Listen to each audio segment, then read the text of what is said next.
Welcome back to TalkBacks, where betrayal isn't just answered. It's framed, broadcasted, and sometimes installed in a gallery.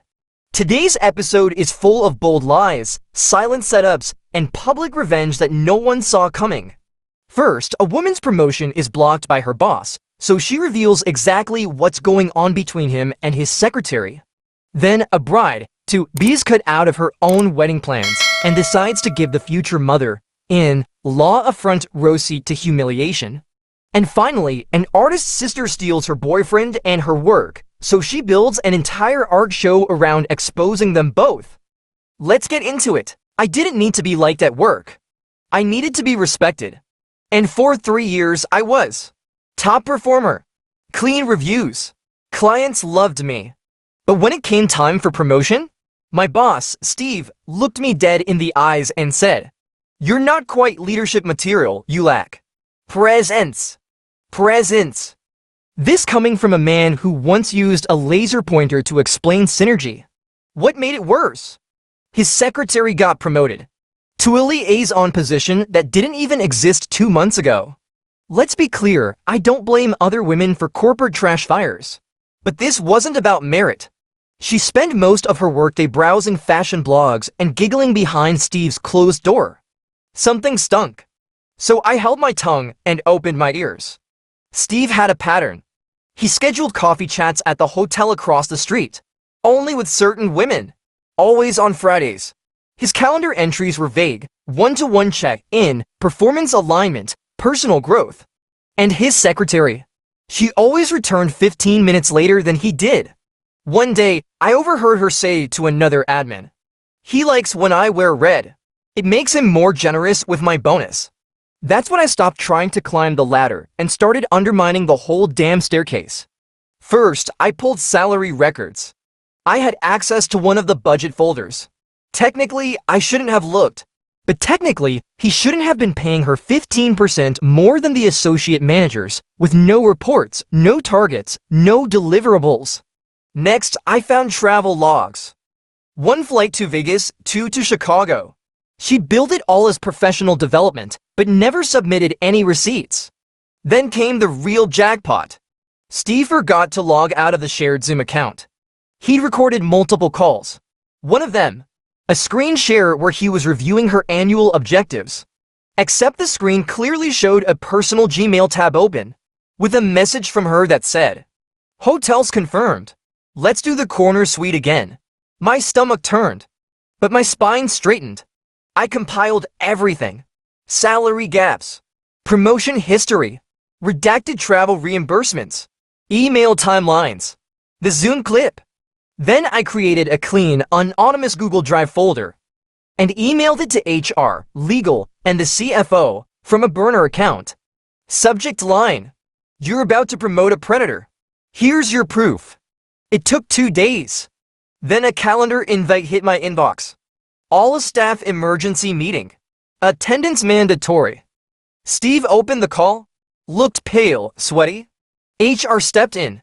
Read a short statement about policy violations, misuse of funds, and improper conduct.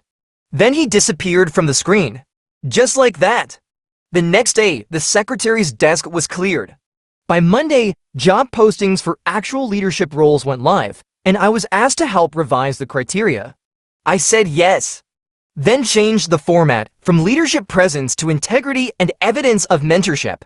If someone says you're not leadership material, show them what real leadership looks like in the form of receipts. And now, let's talk about a woman whose future mother-in-law tried to plan her entire wedding, until she walked out of the ceremony and into the arms of someone who actually let her choose. I never wanted a big wedding. All I asked for was an outdoor ceremony, a silver and a green theme, and a guest list that didn't include his ex-girlfriend's aunt. What I got instead? Gold trim, indoor banquet hall, cake tasting I wasn't invited to, and his mom signing every vendor check. It started subtle. She offered to help out since she had connections. I agreed politely. She booked the venue without me. Then the florist. Then the band. Then somehow my dress. She showed up one day, smiled, and said, "It's custom. I told them to take the neckline higher." It's more respectful. I didn't know whether to scream or laugh. But the worst part, Nathan, my fiance, he didn't defend me. Every time I voiced concern, he said, "My mom's just excited. It's one day, don't be dramatic. She's doing this for us." Except nothing felt like us. It was her wedding, her guest list, her dance playlist.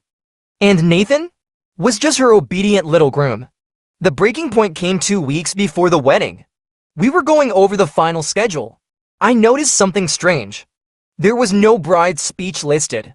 No slot for vows. No time for me to say anything. When I asked, Nathan said, "Mom thought it'd be better if we kept it short and formal," she said. "You're not great with speeches anyway." That night, I slept at a friend's. The next day, I called the DJ. Darren wasn't just the music guy. He was a friend from college. He knew me. He knew my sense of humor. And when I told him my plan, he said, "Hell yes. Let's burn this thing down, respectfully." Wedding day arrived.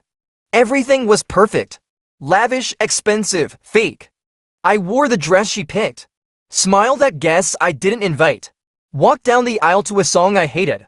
But when the officiant asked if I had any vows prepared, I said, "Actually, I have something else."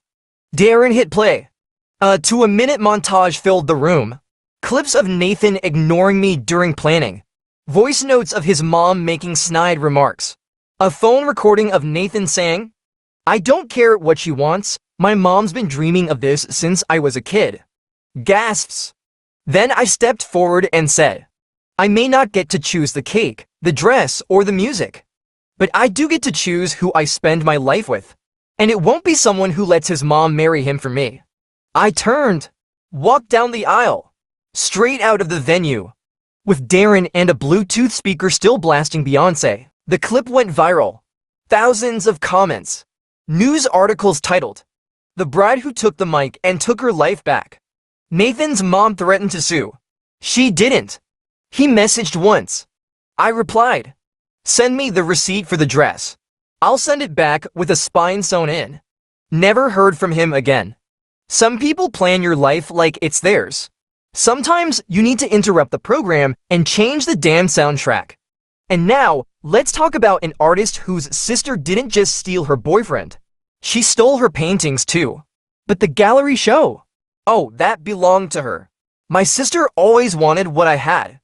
When we were kids, it was small stuff. My Barbies, my room, my birthday cake theme. As adults, it got uglier. My boyfriend, and my art. I was in my final year of art school. We had to prepare a graduation show, one big exhibition open to the public, critics, and potential sponsors. I'd been working on a collection for months. It was deeply personal. Paintings about abandonment, about rebuilding yourself, about reclaiming identity. My boyfriend, Jesse, was super supportive. He'd sit with me in the studio, take photos, tell me what made the colors feel like breath. Or so I thought. One weekend, I went to visit my mom. When I got back, something felt off. A few brushes had been cleaned. A canvas I'd hidden had been moved. And Jesse didn't return my texts for 2 days. I brushed it off. Until my friend from another school sent me a flyer. "Hey, isn't this your sister's upcoming gallery feature?" I clicked the link. The title? Resurrected Skin, A Journey Through Color and Pain. The first painting. Mine. She had taken 4 of my best pieces, signed her name, entered them in an external art competition, and won. With Jessie as her creative partner, I didn't cry. I documented. I downloaded screenshots from her show page. I took time-stamped photos of my original sketchbooks. I printed receipts of my studio supply orders. I pulled up text messages where Jessie complimented the exact pieces she stole. Then I got to work. I didn't report her to the dean. I didn't confront her. I painted. I created 7 new pieces in 2 weeks. All the same size and format. All inspired by betrayal. Each one titled with a phrase taken directly from her emails to Jessie. She never know. It's not stealing if we change a little. Nobody cares where it came from. My show was called The borrowed life. On opening night, people came expecting my usual dreamy landscapes. Instead, they saw a girl ripping open her chest to reveal empty frames.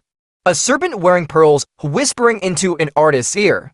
A figure painting herself while shadows copy behind her, grinning. In the center of the room, under a spotlight, a glass pedestal. Inside, a burned canvas with a gold plaque that read, "Stolen and returned. Thanks, sis." The crowd went silent. Then a few laughs. Then applause. My professor walked up to me, handed me a business card, and said, "This belongs in Berlin." Later that night, my sister showed up, screaming, shaking, calling me dramatic, demanding I take it down. I smiled and said, "It's not stealing if you change a little, right?" She left. Jessie wasn't with her. 6 months later, my show got a gallery deal. My sister still reposting Etsy quotes about forgiveness and rebirth. Some people steal your work, your trust, and your heart. Best way to take it all back. Sign your name in bold and make them part of the exhibit. Thanks for spending some time with us here on TalkBacks, where revenge isn't just a fantasy. It's a reminder that power can shift with a single move.